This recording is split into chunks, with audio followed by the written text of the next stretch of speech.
Morning, everyone. Great to see all of you. It's always good to see you. Doesn't mean I'm going to call on you. I always do. There's a big contrast between House Democrats and House Republicans, between the Democratic Party and the Republican Party, between Team Normal and Team Extreme. What Team Normal is doing, the Democrats, led by President Biden, is to continue to improve the American economy for everyday Americans. Here's the Biden track record on the economy. Economic growth is up, inflation is down. Wages are up, gas prices are down. Job creation is up. More than 10 million good-paying jobs created during President Biden's first 2 years, a record in modern American history. And small business startups have grown by the largest number during President Biden's first 2 years in office than at any other point in recorded American history. The Democrats, Team Normal, delivering for everyday Americans. What are the Republicans doing?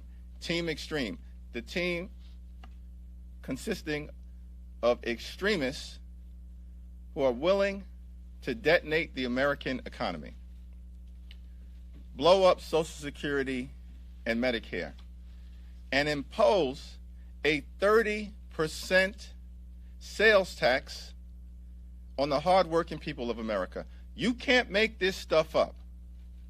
That's what they want to do. A 30% sales tax on the American people. What would be the consequence of that?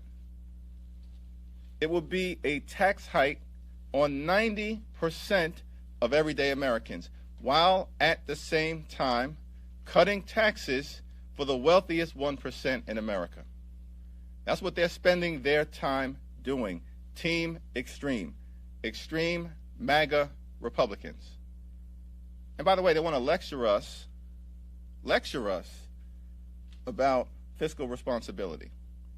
25% of the nation's debt was incurred during the 4 years of the Trump presidency. We've been around this great country of ours for 247 years. But Team Extreme, the extreme MAGA Republicans, they want to lecture the country on fiscal responsibility when 25% of the nation's debt incurred during 4 years of the Trump presidency.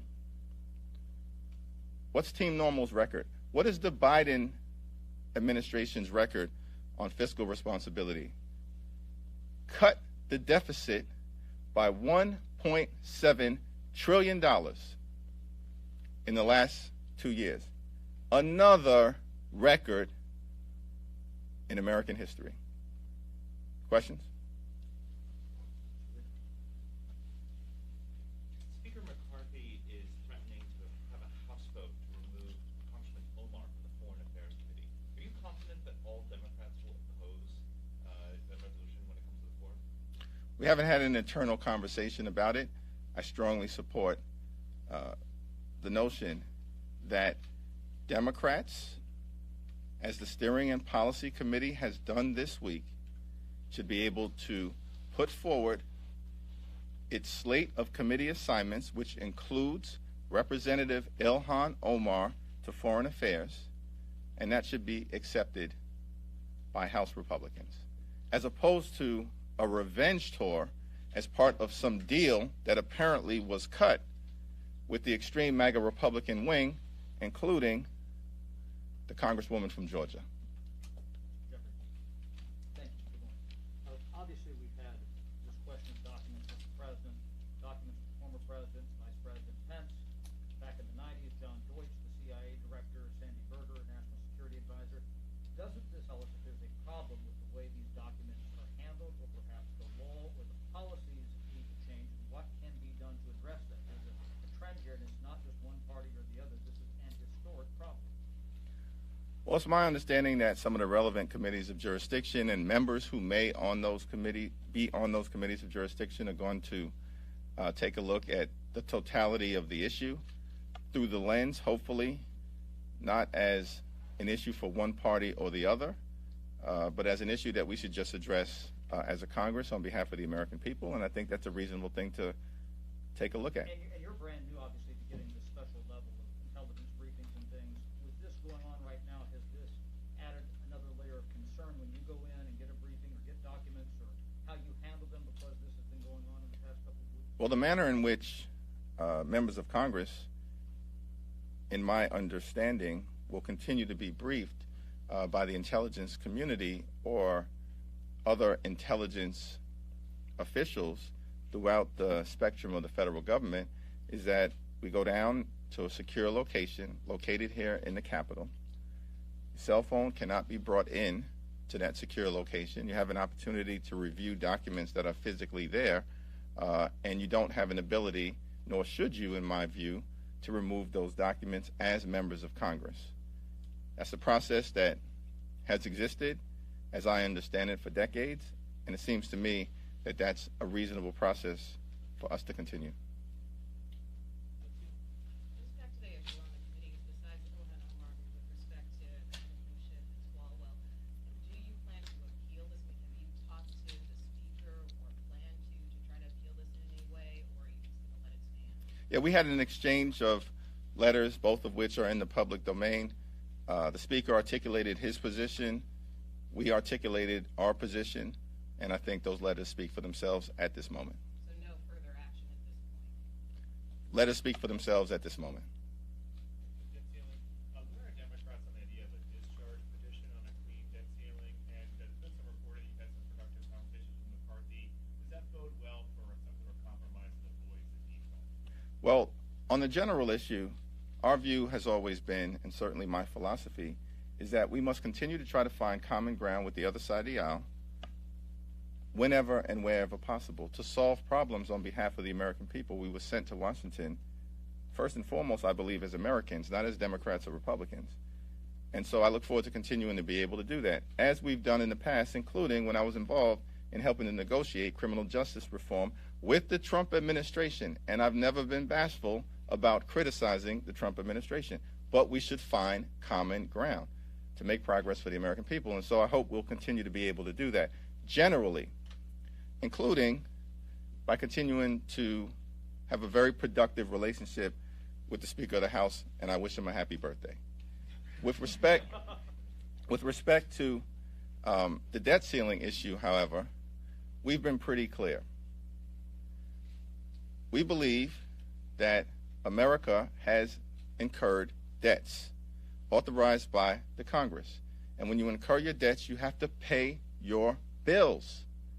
By the way, 25% of which were incurred during a 4-year period of time. This is extraordinary by the Trump administration. He ran up trillions of dollars of debt, and now the extreme MAGA Republicans don't want us to pay those bills.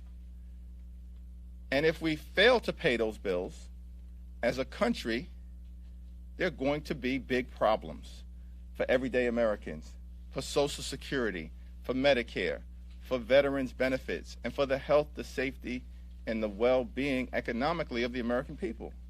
So we don't have any option here. We can have a conversation about future spending, which is why Leader Schumer, and I support this position, has consistently said to the extreme MAGA Republicans, show us the plan. What is your plan to address your concerns? Is it to radically cut Social Security? Show us the plan. Radically cut Medicare? Show us the plan. Drastically diminish veterans' benefits? Show us the plan. They want to have a conversation, and we don't even have a document in front of us for which to have a discussion around what future investments in the American people should look like. I can tell you We support Social Security strongly. We support Medicare strongly. We support veterans benefits strongly. And we don't believe that America should default on its debt and fail to pay bills that have already been incurred.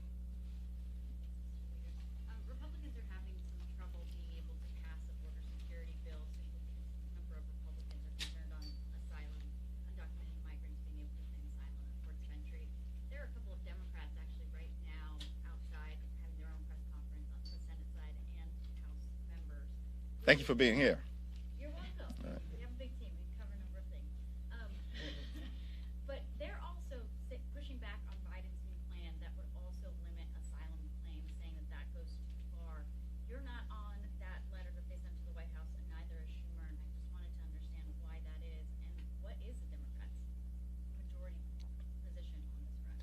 Yeah, well, I haven't seen the letter, but we look forward to, as Democrats and as members of Congress, to having a healthy discussion about how do we deal with the complexity of issues connected to comprehensive immigration reform and making sure we have a safe, secure, and strong border.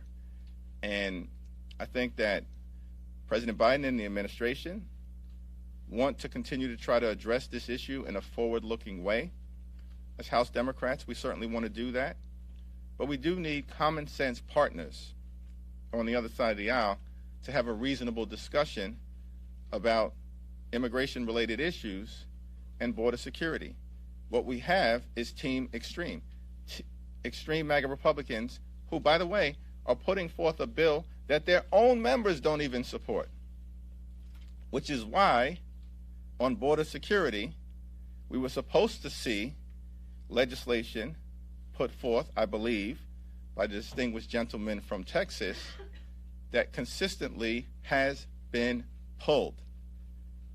So Team Extreme needs to get it together on their own side before we can even have a discussion with the extreme MAGA Republicans about how we deal with an important issue for the American people. Second row. You mentioned that you think that the Republican economic agenda is extreme, but I want to get your thoughts on some of the rhetoric, especially on this anti-woke kick that some Republicans like Jim Banks are on.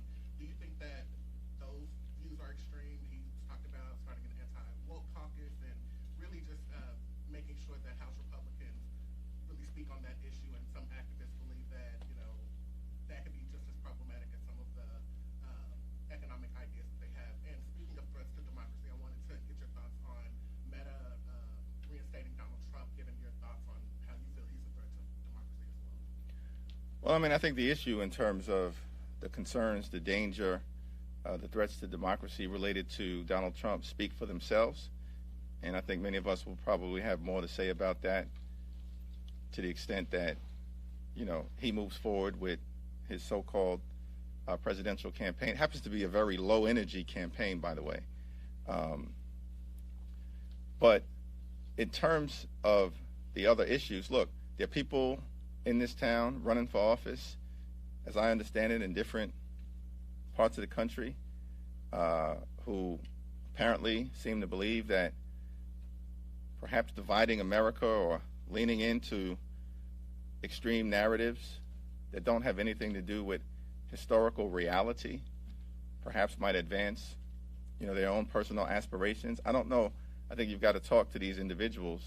I think it's ridiculous. You have a, you know, you have an education and labor committee, which should be a forum to be able to meaningfully address providing the highest quality education to the American people all across the country, small town America, urban America, rural America, suburban America, ex-urban America, and Appalachia. That's what Democrats support, Team Normal. That's what we support. How do we make sure, as we did in the CHIPS and Science Act, that the young people in America have the skills to succeed in the 21st century economy by leaning into science, technology, engineering, and mathematics, reading, writing, and arithmetic. That's what House Democrats support. High quality education. And, you know, the burning book crowd is just going to have to speak for themselves. Eric? A weeks into this Congress now. How is your relationship with the Speaker developing? I think I read this morning you guys are texting buddies now. No, we've had a very positive, forward-looking relationship, and I hope and expect that will continue. And we're going to continue to try and find common ground whenever and wherever possible. And it is important, I think, for there to be consistent communication between House Democrats and House Republicans at every level. And that consistent communication has been robust as between Speaker McCarthy and myself. We'll always, as he said publicly and I've said publicly, try to find opportunities to partner, but we're going to agree to disagree and strongly disagree on several issues, as we have with respect to the Intel Committee assignments. But that doesn't mean that we can't try to find common ground, it's my view, whenever and wherever possible, when we can make a meaningful difference for the American people. By the way, that's what Speaker Pelosi has always done. That's what Leader Schumer has always done. President Biden certainly has always done that, which is why many of our successful legislative accomplishments, gun safety legislation for the first time in American history, the Respect for Marriage Act, the CHIPS and Science Act, Infrastructure Investment and Jobs Act, they were all bipartisan, mostly in the Senate, but a handful of Republicans supporting our efforts in the House as well. So we have a track record that demonstrates our willingness to find common ground. And if I can be part of extending that track record, having a working relationship with Speaker McCarthy, I think that's the responsible thing to do for the American people. I'll go to the third row because I've been a little front row heavy here. Okay. Yeah. You had called for a postmortem on what happened in New York after the election. We're about 2 months out now. Do you see any progress on that postmortem and any evaluations as to what has happened? Well, I think it is our hope as a delegation. We're a little bit less than a month into the year. And by delegation, I'm referring to the New York delegation, to have a serious, substantive conversation with the governor and with Chairman Jay Jacobs sooner rather than later about the after-action analysis that I believe is underway, has been completed in some areas, but independently, I know the members of the New York delegation are going to have our own thoughts about what needs to happen so that there's a better outcome in New York in 2024. Last question. Go to the back. All right, so I'll go to the second row here. Thank you. I wanted to ask you about... We'll do the two of you. Yeah, okay. So some of your members from the Midwest held a press conference yesterday at the Heartland Caucus led by Jim Dingle. They're saying that they want more representation in leadership, as I'm sure you're aware of. I just want to ask, what kind of dialogue are you having with your members to make sure everyone feels like their voice is heard within the caucus? I had a very good conversation with Representative Dingle about this yesterday, a very good conversation earlier this morning with Representative Marcy Kaptur. I respect both of them. They really do authentically care about, as do all of us, but they authentically care about the heartland communities that they effectively represent. And I think we've got some pretty strong representatives within House Democratic leadership from the heartland. Dan Kildee, co-chair steering and policy from the great state of Michigan, battleground frontline member, but he's at the leadership table and he's going to work with us on these issues. Dean Phillips from Minnesota, co-chair, Democratic Policy and Communications Committee. He obviously represents a heartland state, cares deeply about these issues. He's at the leadership table. We're going to continue to work strongly with him. Lauren Underwood represents an exurban district in Illinois, heartland state. She's co-chair of Democratic Policy and Communications Committee. She's going to be deeply involved in this effort. So we've got some pretty strong heartland representation at the leadership table that will continue to be sensitive to these issues. But we look forward to lifting up all parts of America. That's the thing about House Democrats. We actually just care about making life better for everyday Americans. Lower costs, better paying jobs, safer communities. People over politics. That is what unites us as House Democrats. And we will lean into doing that in the heartland of America. Okay, last question. So, speaking of common ground, the weaponization of government subcommittee. We saw the Republican names this week. When do you expect to have Democrat names for that? And how big of a role do you feel like Democrats are going to be able to play? It's my expectation that we will be actively involved in pushing back against any efforts to obstruct justice through the weaponization subcommittee or to protect insurrectionists through the weaponization of government subcommittee, and you'll have names sooner rather than later. Thank you.